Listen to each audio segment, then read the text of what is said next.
Hi, good morning, everyone. Good evening, and warm welcome to this session. Uh, we are doing a session on Mudita. So this is one of the four Brahmaviharas. As you know that, this whole year we have been cultivating some of these heart-opening uh, practices. So I believe we started with forgiveness. We did Ho'oponopono a few sessions. We did letting go practices. We did, and from the Brahmaviharas, we've done the first two. We've done loving kindness meditation. We did a meditation on compassion, so self compassion and compassion for others.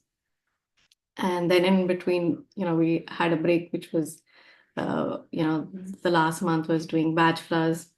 So I'm just continuing in the same uh, I wanted to mostly the Brahma Viharas are taught in one session, all four, but I feel that they each deserve, uh, uh, going deeper into. And so this is uh, my sincere wish that, and this one, Mudita, is very close to my heart.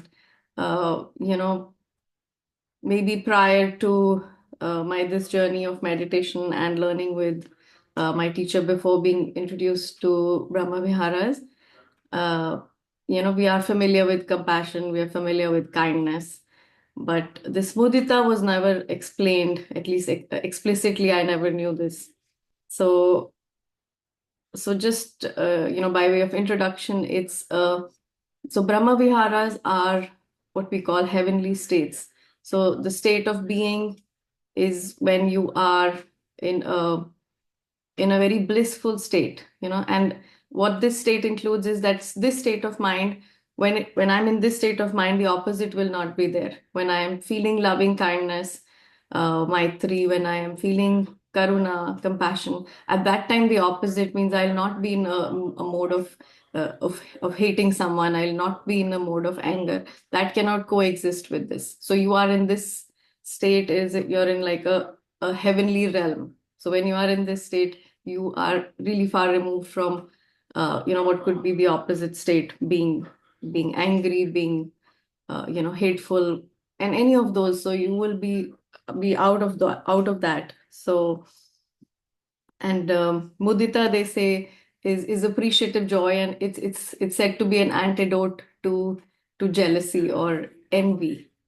And I'll speak a little of that. So, like, see, jealousy is a very complex emotion. It is, we often we think of jealousy in terms of, love, relationships, like a possessive partner who's jealous. uh, but that's maybe a very strong version. Many of us experience experience jealousy or envy in subtle ways. We feel, like we compare ourselves to others. We judge ourselves. It's a lot of to do with comparison mostly. And like growing up for me, this was something that I experienced, that you know the often I heard that, we don't have this, they have that, or our house is not like this, those people's house is like that. So growing up, I heard so much of this that I don't know at which time I internalized that, and it became my voice. That comparison was I was comparing myself, and it's something which comes quite instinctually. Jealousy is, I feel it's very instinctual. Uh, and it's where our limbic brain, has these kind of emotions, what we call negative emotions, but it's part of the limbic brain, the lower brain, which is meant for survival. And all these things, you know are naturally, like, they are a part of us and they have value. So, when I'm saying these are negative emotions, I don't, mean to say that we don't feel them or we don't go there.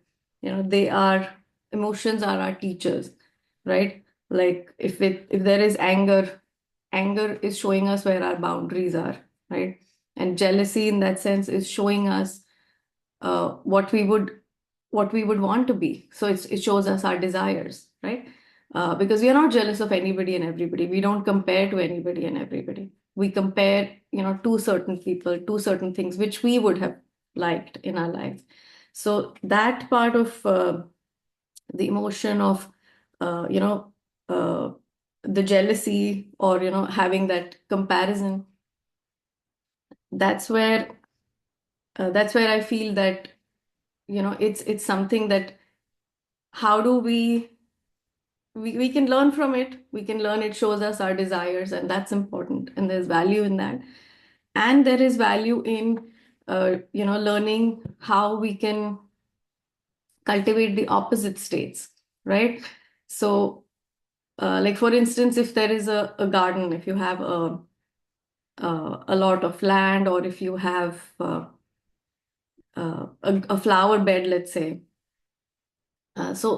So you don't have to do any effort for it. It will, if you leave it by itself, it will get filled with weeds. There is no effort required, right? And so any gardener would know that when you want to grow something, that's when you need to effort. You need to pull out the weeds. You need to make sure that you know uh, you're keeping the land free, because the weeds can become very invasive, right? And so you have to uh, plant either your seeds or your seedlings, and then you have to nurture and grow them.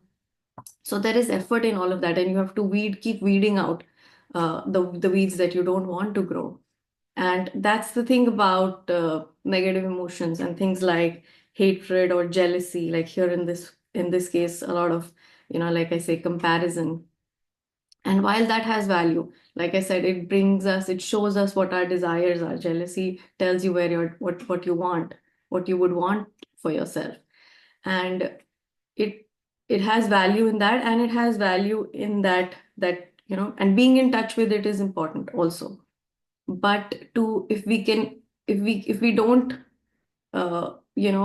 try and curb, it can continue endlessly. Like it can go into a part where jealousy in extreme forms is where people can go, and it's got one of the highest rates of homicide is for these reasons. People kill because they have, they were, something about being in a relationship. So a lot of cases of homicide will be because coming out of these emotions. So, and a lot of our mental health is affected by this. When we are in a state of comparing, we are not in a happy state. We are not feeling joyful when we are comparing ourselves to other. We are thinking, oh, this person has this and I don't. If we stay in that form, and that is that emotion, all that limbic brain developed because of uh, you know having a need for survival. These emotions were essential, right? Like I said, they're instinctual, they're part of us, and they were necessary for survival. That is how the brain evolved, for survival. And when something happens, these forms of emotion take over our brain, right? Sometimes when we are uh, in this state, when we are either feeling very we can be feeling jealous, we can be feeling uh, you know we can be feeling like the states of comparison, like I said.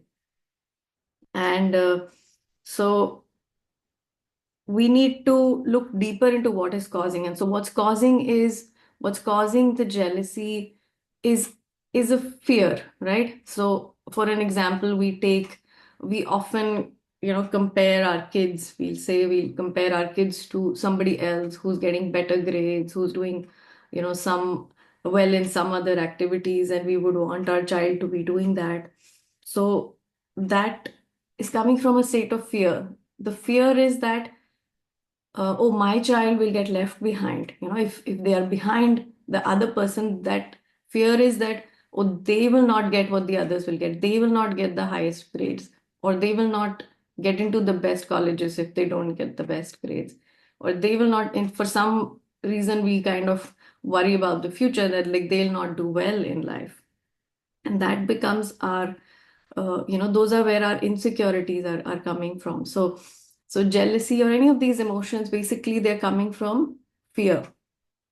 And and and, and this could be a fear of, like I said, it could be a fear of being inadequate, that I'm not good enough. And or fear of being judged, as they say, it's one of the greatest affliction, that, as they say in Hindi, सबसे बड़ा रोग क्या कहेंगे लोग.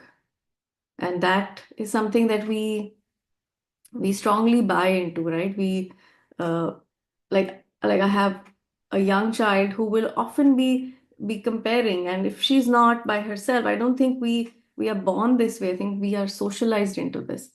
Society, culture, everywhere we are getting these messages, like uh, you know even tweens, which are 11, 12 years, they are being sold that you should buy makeup that'll make you look better. And not just better, excuse me, they are they are being told that this will make you more confident. So I was talking to my daughter, I was like,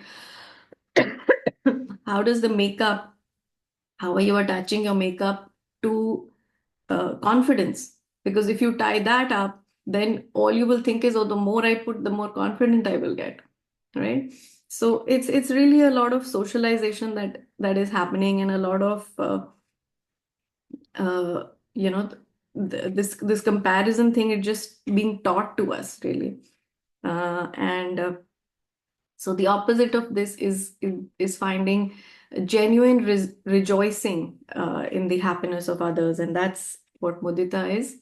And like I was saying, when we cultivate something, we cultivate these, and these practices are for cultivating the joy, appreciative joy. That before I heard of this teaching, I knew, okay, jealousy was normal. You feel jealous about other people, but I never was explicitly told that you have to, or that you can cultivate this feeling of being appreciative and joyful for others' happiness. People would say grudgingly, "Oh, I'm happy for you." You know, that's how I saw it, but I never saw many times like a real, genuine happiness.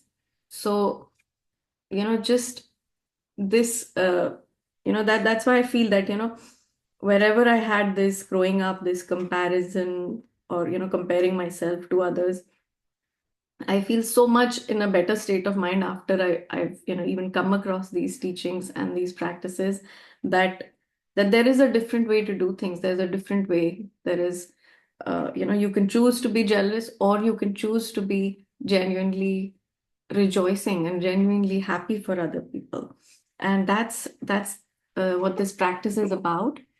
And so this is what the Buddha taught. The Brahmaviharas come from the Buddhist tradition, and so they take it a little more. In the teachings, it's a little more subtle or more deeper. So what we are saying here is are happy for our friends, or whoever we feel that, okay, someone bought a new home, and I'm genuinely happy for them.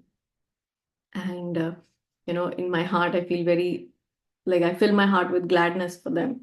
So that's one. And then but the teachings take it a little further and say, okay, while you are being happy for others, material successes, etc., the teachings say that we see what is skillful in others and how they develop the skills, something that is skillful or wholesome in someone, and we appreciate that, and we are joyful and happy for them, for those for those for those skills.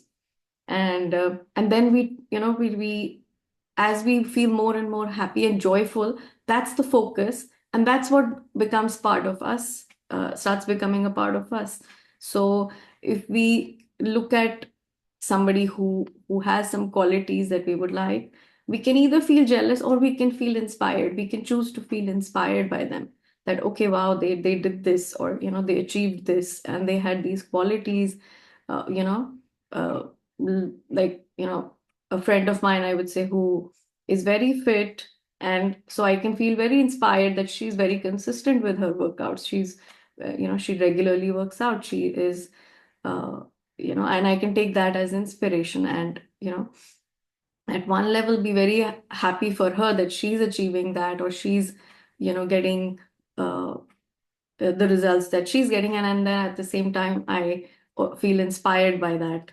So that's just, you're not just happy for someone who, let's say, got a lot of money from doing some fraud, and they got away with it. And so this is not what we are doing. We're really looking at what are the qualities, what are the values, what's the skill, or that the person has has cultivated and grown within them, and how can I be inspired to do that. But first, I'm really happy for them, just happy, without that thing of, oh, I need to do this also. But I can take that as inspiration.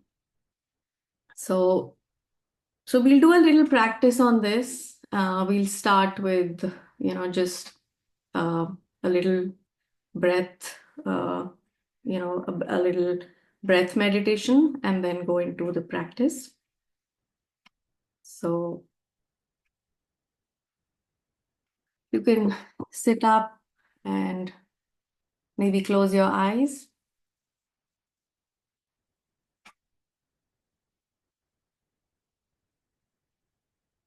and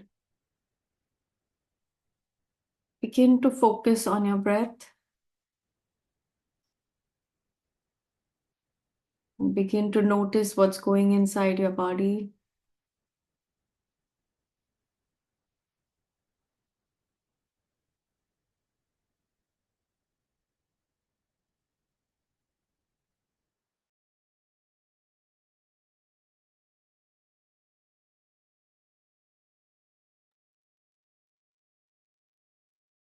And as you begin to relax, you let go of anything physical, any tension that is being held in the body. Just softening the belly,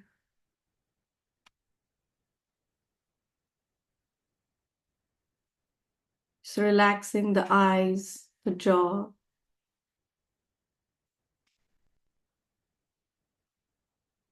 the shoulders. We often hold a lot of stress in our shoulders, in our jaws. Just letting it all relax and coming to a natural state of breath. Just notice the breath.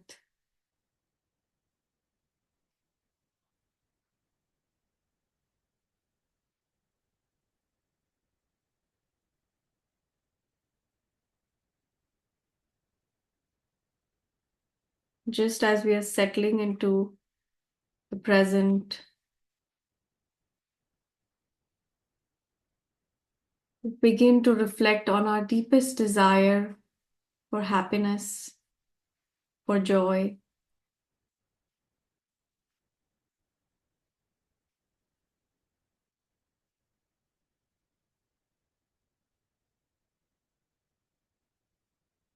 With each breath, we breathe into the heart's center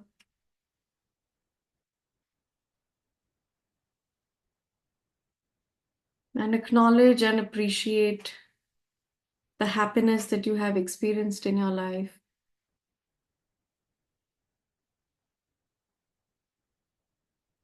Like we were just talking about reflecting, let this be the reflection that when we look back on the year,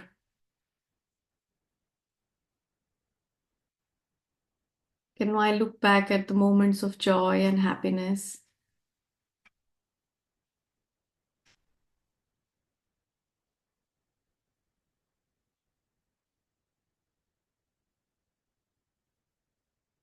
We can use a phrase such as, may I learn to appreciate the happiness and joy that I experience.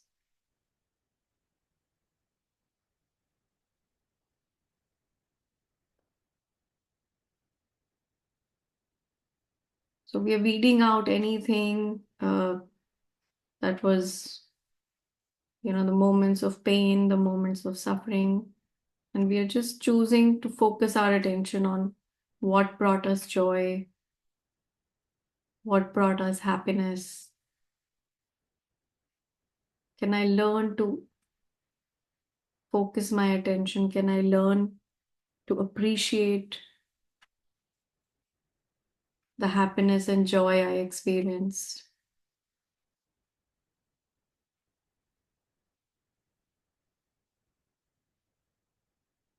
May the joy I experienced continue to grow.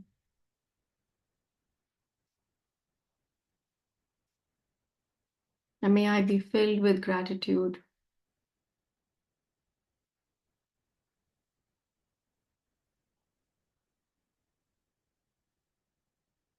May I learn to appreciate the joy and happiness that I experienced.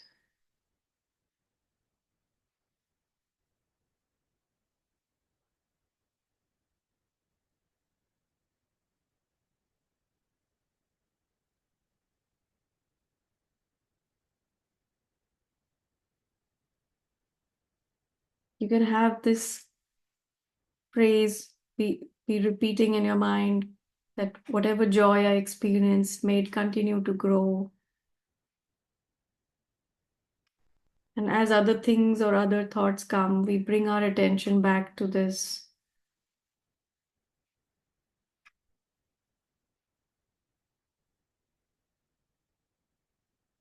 May the joy I experience grow.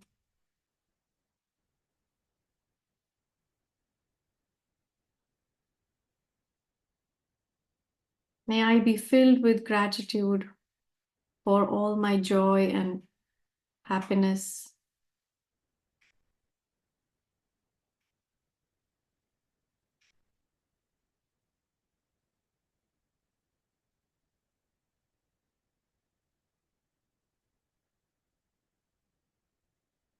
Just stay with this for a few minutes. Just bringing back memories, moments of joy, simple things, just even watching a sunset,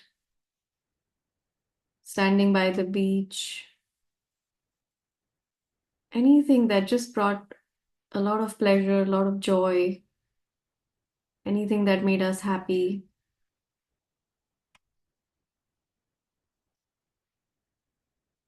Simple, everyday, relaxing moments. Need not be some great achievement of the year. And that's good if you have something major that you achieved. There can be joy and appreciation for that.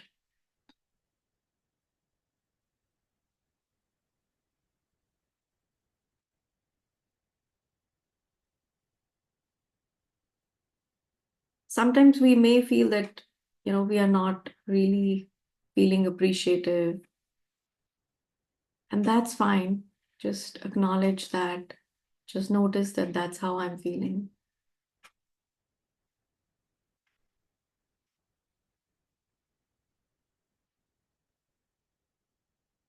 See if you can find some moment of joy, something that you experienced that made you feel very happy, filled your heart with contentment.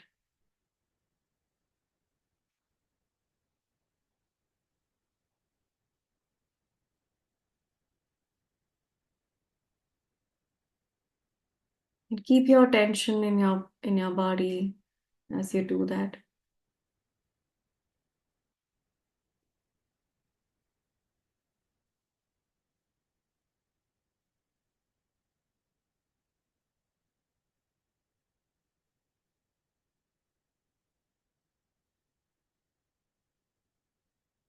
And after a moment of appreciating the joy and happiness of our own experiences, we can bring to mind someone who has helped us, who has inspired us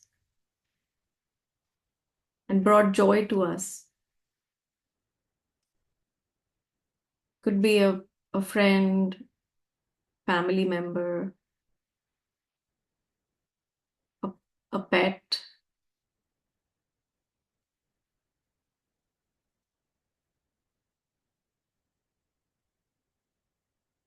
And just recognize that as we wish to be happy and joyful, this person also wishes the same. At a deeper level, we all want to experience peace, joy, and happiness.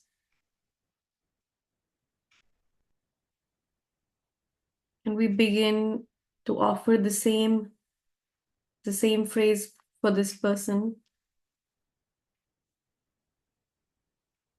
May you experience joy and may you be filled with appreciation for your happiness and success. May you appreciate all your happiness and success.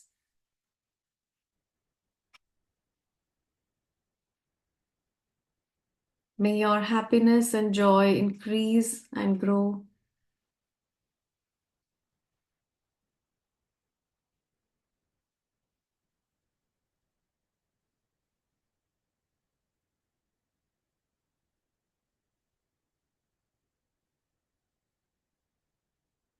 May you be grateful for all your success and happiness.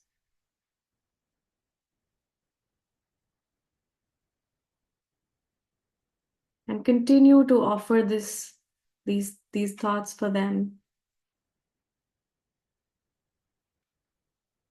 May you too experience joy and may you be filled with appreciation for your happiness and success. May your happiness and success continue to grow.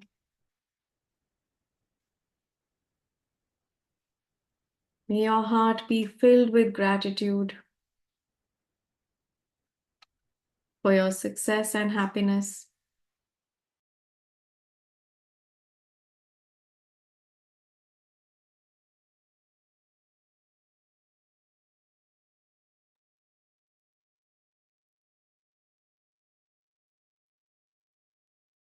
And if the mind wanders, we bring it back to this person who's brought us joy, who's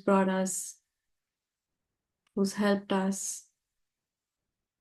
And we wish for them to appreciate, have gratitude for their joy, for their success and happiness.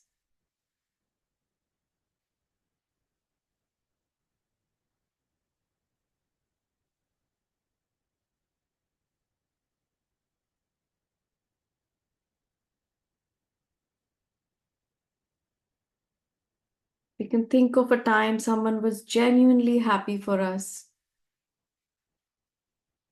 for our success. Could be our parents.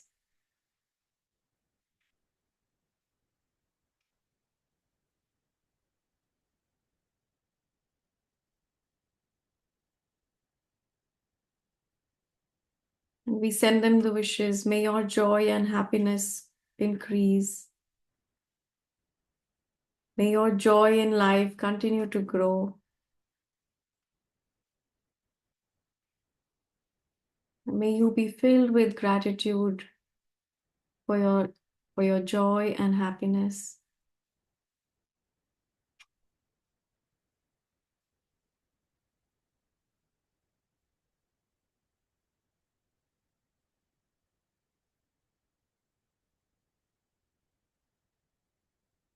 Keeping our focus still in our breath and body.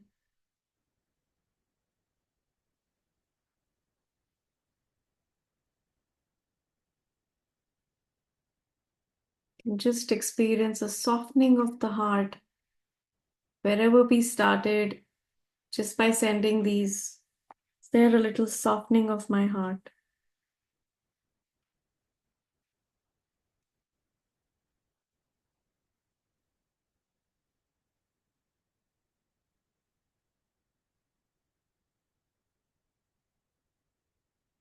Now you may want to think of someone with whom you might have a difficult relationship,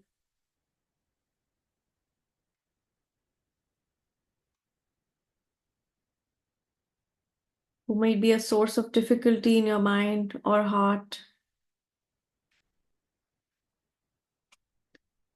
And meet that person with the same phrases.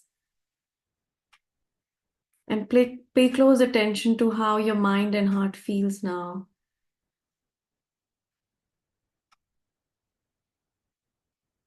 Do we feel a little tenderness for them?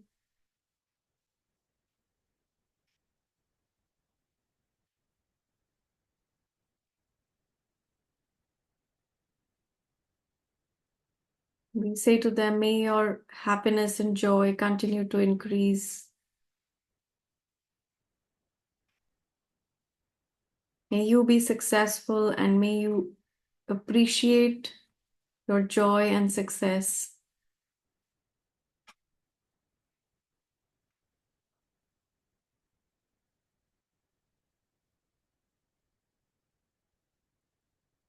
May the joy in your life continue to grow and may your heart be filled with gratitude.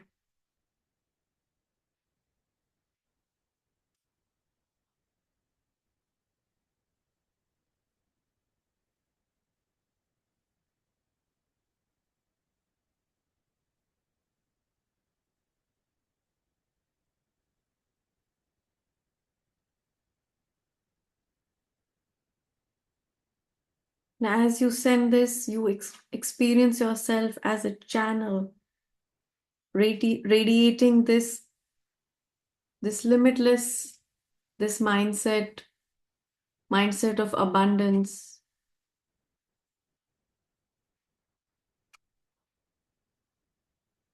Because we are not in a survival mode here. We are not really threatened by anything external at this time. We have all our basic needs met.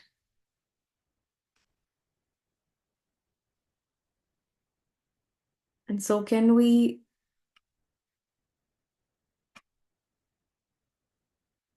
grow this mindset of abundance and radiate this joy, this appreciative joy, infinite appreciative joy.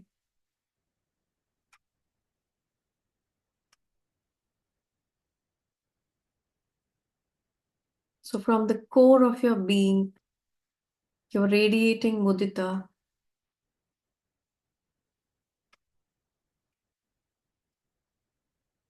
You're happy in everybody's success. You're happy in everybody's happiness.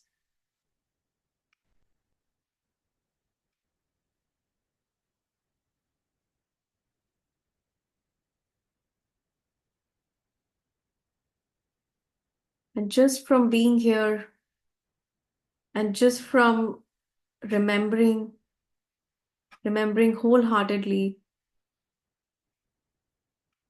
you will be supercharged with appreciative joy. Your heart is filled with mudita.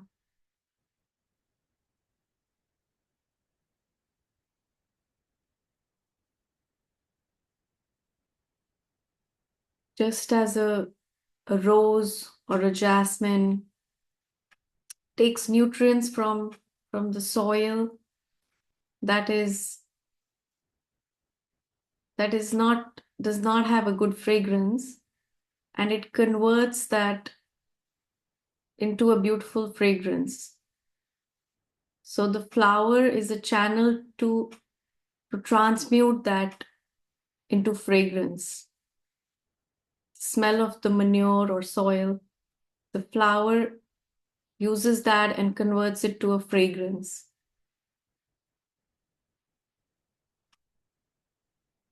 So we can use our emotions of jealousy, our emotions of comparison, judgment, and we can transmute that. We can cultivate this appreciative joy. We can transmute those feelings to appreciative joy. And that's this practice. So feel this appreciative joy being radiated from your heart to everyone around you.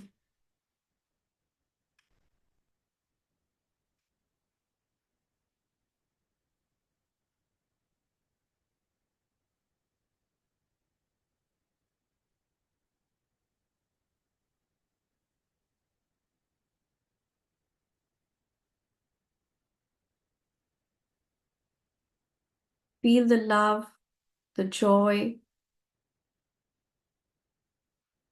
in your heart. This that you're feeling right now has transmuted any of the other feelings that were there before this. That's when you are in a heavenly abode. You are in this heavenly state of being. When you're feeling appreciative joy for everyone.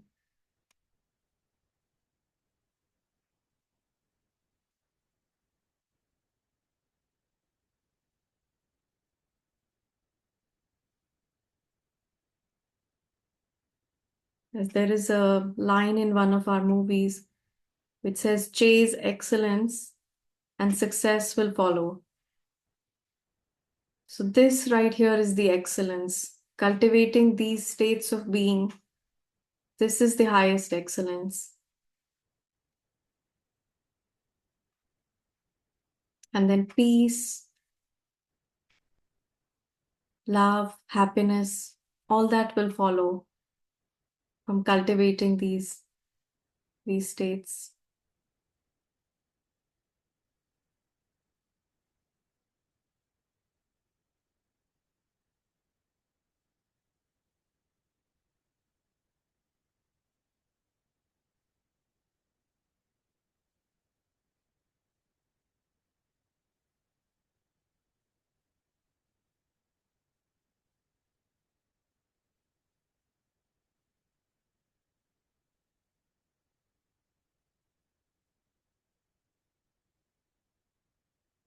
You can gradually take your time to come out of this.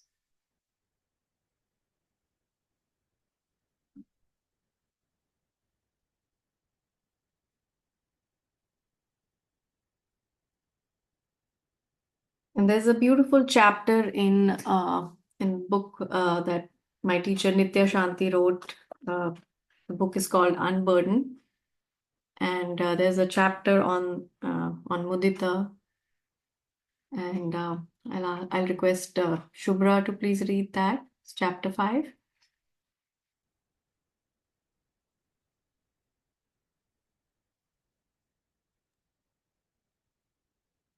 Thank you for that meditation. It did run very deep. Um, just start reading. Joy beyond self interest, practicing mudita. At one of my retreats, an attendee shared, Nitya, I was working in an IT company. My friend and I were scheduled to be sent abroad. It had been in the works for almost 2 years. One day, my friend came in and said that he had been selected for an offshore project. Right away, I was so happy for him and said, this is fantastic news. I'm so happy for you. Let's go celebrate. Many years later, my friend told me that he was afraid to tell me that he had been selected since both of us were in line for the same thing. He feared it would impact our friendship. However, when he saw that I was genuinely happy for him, he realized that I was more than just an office colleague. I was a true friend. That feeling is called mudita. The four Brahmaviharas are sublime attitudes that can be cultivated boundlessly. They are loving kindness or maitri, compassion or karuna, appreciative joy or mudita, and equanimity or upekha. Mudita is one of the most fun Brahmaviharas of all. One of my teachers used to call it the lazy person's way to enlightenment.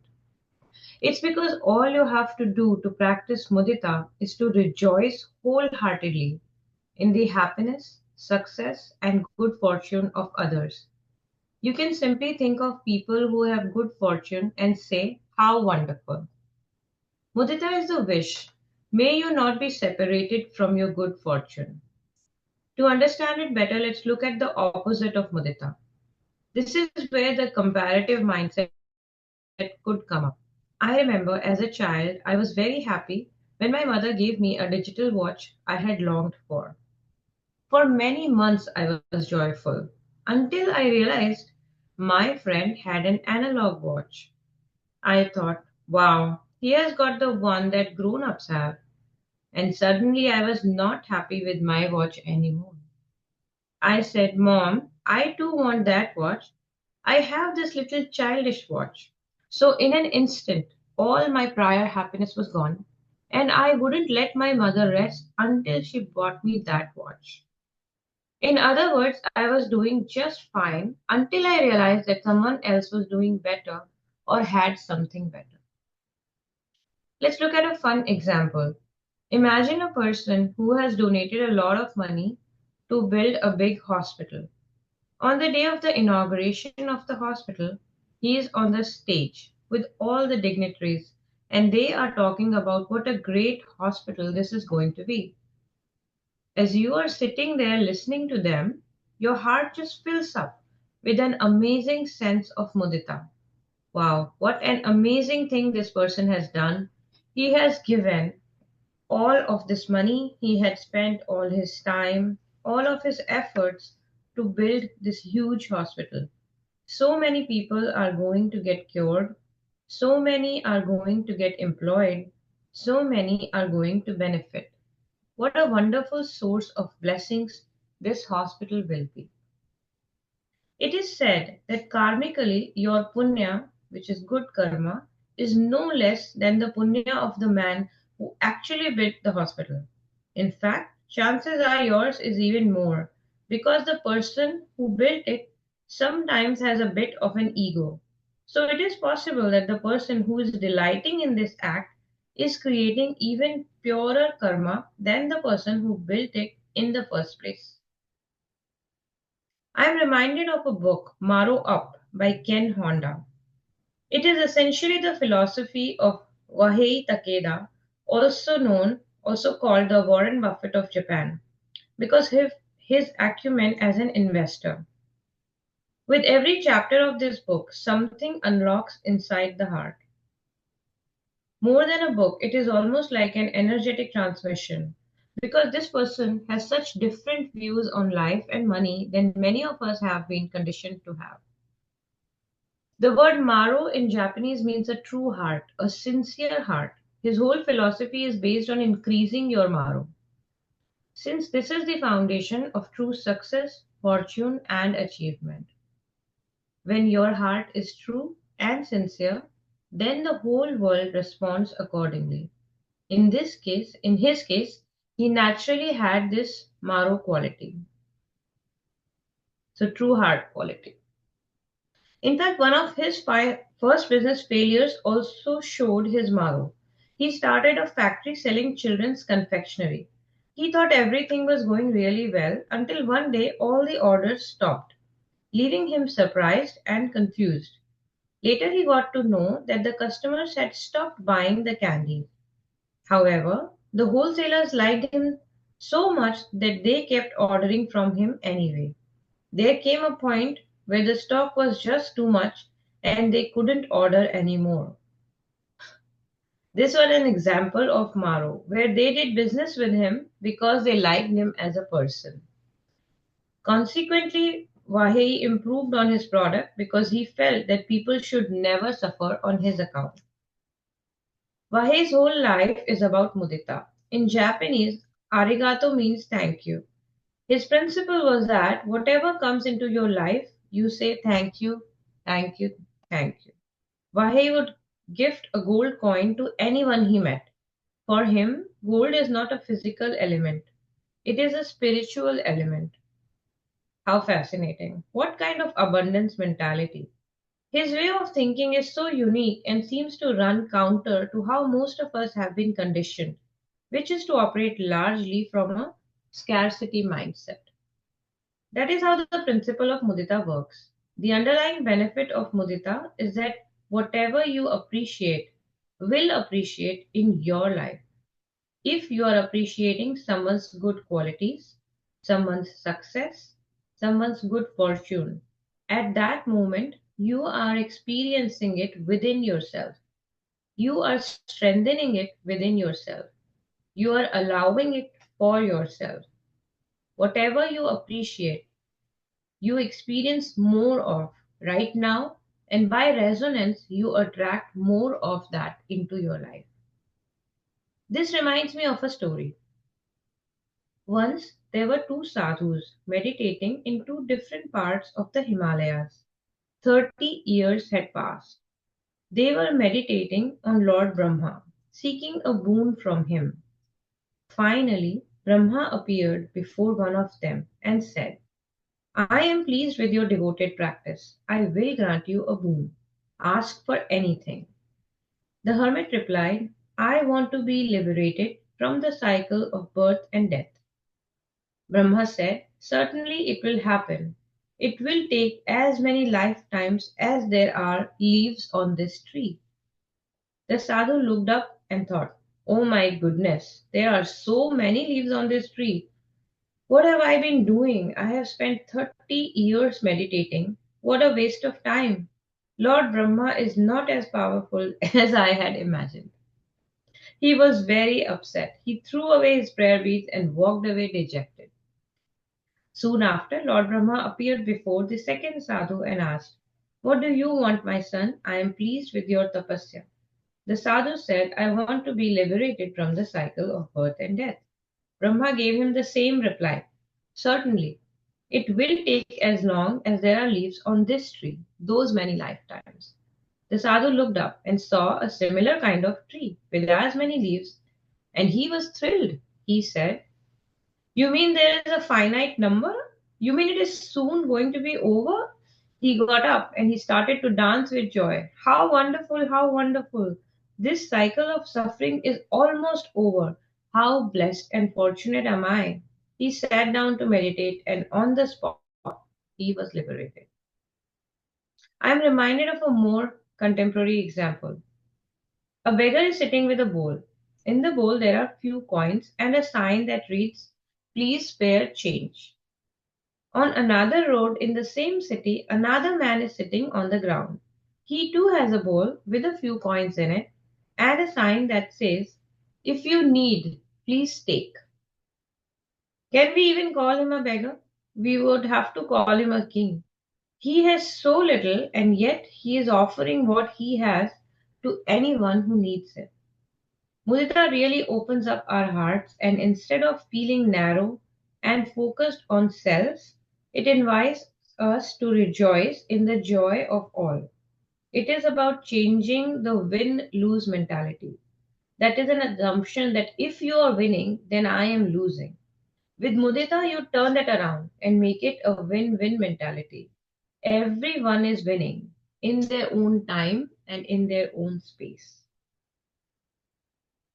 There is a story in the scriptures of Sariputta and Mahamoggallana.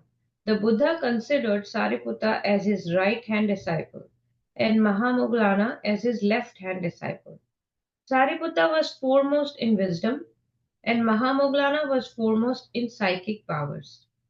Once Sariputta was meditating and a demon found it very irritating that this monk with a shiny shaved head was sitting so calmly.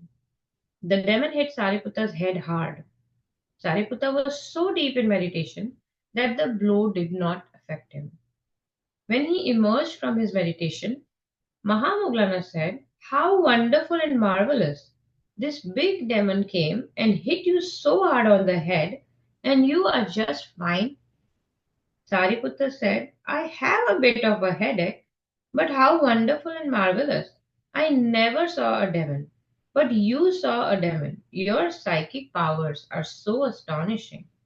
So they are both rejoicing. They are both practicing mudita for each other. Any good quality that you appreciate in anybody, you cannot help but strengthen it in yourself. You cannot see kindness in others without awakening some kindness in yourself. You cannot practice some truthfulness in others without awakening some truthfulness in yourself. You cannot appreciate someone's wonderful spiritual attainment without developing and strengthening it in yourself. By doing this, we can change the culture of the world. Culture is stories and traditions. The culture of any place is the stories that you hear about what people did when they faced adversity. what they did when they gained prosperity. So we are changing the story here. Also, I believe we are changing our mental picture of what society is. This is how we change the culture of our family, change the culture of our world. It is by telling stories. As we practice mudita in our lives, we make the world we inhabit a kinder and more joyous place for all. Thank you, Shubhra. I think Nitya explains it very beautifully. So Big I wanted to add flowing that for, to our, yeah, I yeah, wanted to add that to our practice today. So yeah. thank you.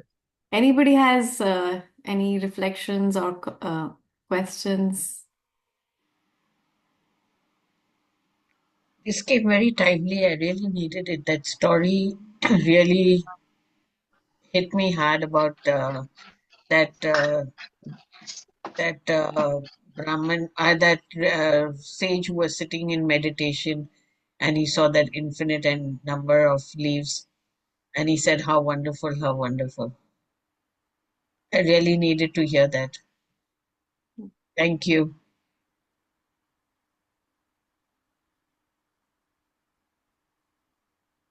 Yeah, it's a very profound thing that, to think, oh, this many lifetimes and like Yeah, really think like, and to really be able to switch it like and say, okay, this is finite, and yeah. we're talking about probably thousands of lifetimes, right? And yeah, that's That was really, my God, really an eye opener. I mm. think it was just I was meant to be here to hear that. So true. And I think it's like a state of consciousness, right? Once you're in that state, you're going to see everything like that. Everything is going to seem like, oh, this is it. Oh, this is all it is. And it's just the frame, like the stories we tell, literally. So, yeah. And for those who haven't heard of the book, this is Unburdened by Nitya Shanti, if you want to get this copy. Yeah, I have it. In fact, I must open it once again. Yeah, it's a great one. Just to open and Yeah, read any part of it, right? Like, yeah. yeah. I had the good fortune of working on this book. It was a lot of fun. Oh, lovely.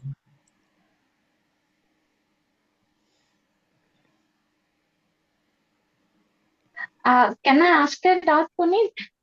Yeah, yeah, yes, Am please. I, am I audible? Yes, yes. See, in those situations of like anger, where we are very angry with a person, how do we practically apply this? Like how, I mean, in that state exactly, you'll be so angry about them, then like practically how to apply it? I'm just asking if in case you can help. Okay. So one thing, like, I started with that the emotions are teachers, right? So that's the first thing you remember, that, the anger that is there is showing you your boundary. Okay. Like what I feel is acceptable. Somebody has done something which I don't, it's crossed my boundary, is why it's making me angry. Even if, in whichever way, I might be angry and yelling, or I might be angry and just seething inside and not saying anything. So, either of those, but that's the first thing. And so one thing is recognizing that. The next thing I would say, when we do these practices, we cultivate something like this. So, it's mudita is for something where you are seeing someone's happiness and success and feeling joy for that, right? But in that moment, maybe it's not mudita you need, but it's more of, you might need something like, uh, first thing you will need is presence, right? Can I just take a pause in that moment, right? Like, can I just reflect and have that, but before I immediately react, can I just take a moment to respond? So that itself will make us a difference between, how I would immediately snap at somebody, or versus I would, take a pause and then have a moment to reflect. And then that anger is still, there's still space for it. There's still, it's still valid that, this anger came because of this. And just, can I take a moment and then frame my response from that, right? So you need a pause in that moment, I would say, and you would need a moment of thought, like, okay, this is why it's come up, and now what can I do about it, right? So just if you can bring that pause, your reaction will be different, right? Like they say sometimes when you're angry, you count to 10 before you react, you say something. That itself will bring about a switch. Yeah. Was that Anita? I think it was Kirti. Kirti, yeah, Kirti. Yeah, yeah, yeah. I got it. Got it. Thank you very much, Puneet. Can I add what I do? Yes, please. Okay, so I used to also wonder how to, so I started telling myself, Manisha, be a star, STAR, stop, think, act, right. So every time now I get angry, I just say, Manisha, be a star, stop, think, act, right. So, and it works for me. Yeah, that's lovely. Like you've got a Yeah, acronym like for that situation. yeah, yeah. Yeah. That's But a good And then, keep habit, you right? get, taking a Remember. pause. Yeah. Yeah, remember to yeah, pause. Yeah. yeah. So, you pause and then you can at least respond consciously instead of reacting unconsciously. Yeah. Another That's thing good that's advice. coming to my mind on the since it was connected to this reframing, right? Kirti, when your question brought up this, how can you reframe? And I'm thinking of Byron Katie's thing where she says forgiveness is realizing what you thought happened did not. So you can maybe play with that to see you're telling a story about this person that you're angry with. How could it be that it's not that and something else? I mean, it's just for a maybe it is or maybe it's not, whatever comes up, but just to see that okay, this story makes me feel this way and this much anger comes up, and versus a different version might make you feel something else. And just to be open to the fact that we don't know what truly happened, right? We don't know really what that person's uh we're making up these ideas about what is happening, what that person thought, did, etc., etc. So just to eat little bit of that space, creation of that space to say, okay, maybe it's not that, right? That kind of helps too, because a lot of times I find reality is just this thing where we're, yatha drishti tatha srishti kind of a thing also. So just to play with that a little bit. And of course, with most of these feelings which we label negative, for me, just allowing them to be is the first step. Like I feel like I resist that, and that's where that the whole tension is from that versus can I just allow myself to be angry? Can I just allow myself to be sad? I feel like my resistance starts right at that step where I'm like, oh no, this is bad, right? And maybe for you it came up because we're saying feel happy for everyone, right? And so you're immediately thinking, but I'm feeling angry about that. So just to allow these feelings to just come and see and slowly take that pause, like Manisha is saying, and see what is it, what is behind all of this. And playing with the frames is something that I do a lot. Because it's okay not to feel okay also. Yeah. Okay. Fantastic. Thank you very much. It helps. Okay. Both of you. Thank you, Smita and Manisha and Puneet. Thanks. I'll Good just add morning. one thing that also whatever happens, sometimes we have to come to a point that we don't take it personally. Especially Yep. happens in the case of children, whether they're teenagers or young children. Sometimes they will, to the mother, they will say something, and we immediately either go in the defensive or take it personally in Yeah. either way. That am I doing this right? I am raising them wrong, or what's going on? Or we start judging ourselves immediately. So to take that pause at that moment, especially in case of children, I feel that we should not take anything that is happening personally. It is also the person's own growth, whether it's in children's case easy to see that maybe it's like they are transitioning from a little child to a young adult, and these are emotions coming up due to hormones or the other changes, and the first person that they're the most free with is the mother, and they will immediately Correct. say that. And Exactly. we don't have to go in on a judgment journey or on a angry mode or anything where we are taking it very personally. That's So a great example of a frame right there, Absolutely. right? And it's like, instead of children, it's so easy for us to now immediately say, yes, of course, right? And but it's true for everyone. So true we have for so many everyone. experiences, conditioning, and God knows what all we've been through, and that's where our reactions are coming from. Yeah. And instead of if we approach the person we're angry with saying they're on a journey, they have so many things going on, and if you can be kind like the way we can be to our children, starting with our children, and then, yeah, Yeah. that's such a beautiful frame in there. Also, in the adult world also, a lot of times people could be friends with you and they may not be really able to share what's really going on with them at that. Maybe they will share at some other point in time, possibly, Yeah. but they feel close to you, so they may lash out more. And we sometimes, instead of being the empathetic friend that we should be at that moment, we are also on the defensive and take it personally. So as Manisha was saying, we pause and then we can see that maybe it's if you go back and see, okay, what I did it really impact this much, then that's a reflection. And otherwise, if it didn't, then it's nothing to take personally, but allowing that space for that person to have their own, rather than having and just wishing them well, like the other Brahmaviharas that we did, Hmm. the karuna Correct. instead of the anger, Compassion. probably the karuna for myself and the other person at that time. Wow, what you said just reminded me. It's so beautiful, right? Like it's not about you, it's about them. It's like don't take it personally. It's not about you, it's about them. That itself eases your anger a little bit, saying it's not about Ex- them wanting to do something to me. It's just about them and what's happening with them. Yeah. oh, Yeah. and On sometimes this they call, could be going through something, which has triggered them, and True. yeah, I mean, as women, we are all women on this call. I see with every month, with my periods, and my mood is changing. Sometimes, after so many years, also, I won't recognize why am I getting so upset this week. And then I realize, oh, okay. So it's hormones. I mean, so many times we see the same things don't make us angry. And then certain time of, like we were talking about full moon before the session started. I mean, right, so even the moon cycle is affecting, we're all processed, so I guess nothing to take personally. Just that's yeah, why we that's come true. together to learn, to realize that in so many ways we are so similar, and we all go through all of these emotions, just not at the same time, so we can hold each other and lift each other up. And then Yeah, also learn from yeah. The graph yeah, has to learn be from the up, down, experience. up, down. If it's straight, if it's all smooth, that means we are, You're dead.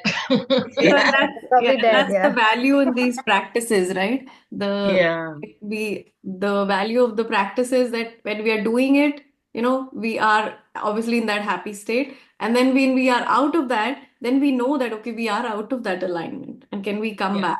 And we come back sooner. soon. Otherwise yeah, we would Correct, have been correct. dwelling in our anger for a long time, or we would have been. So sometimes those will come, like jealousy will come, sometimes you will feel.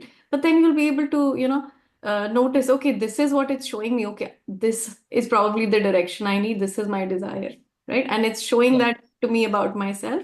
And then, also the reframe, like you said, now, okay, now how do I take it as inspiration, right? So, Mm. yeah. yeah, But I I see feel like Anita it's has so put on your important video. to, thank Yeah. you also.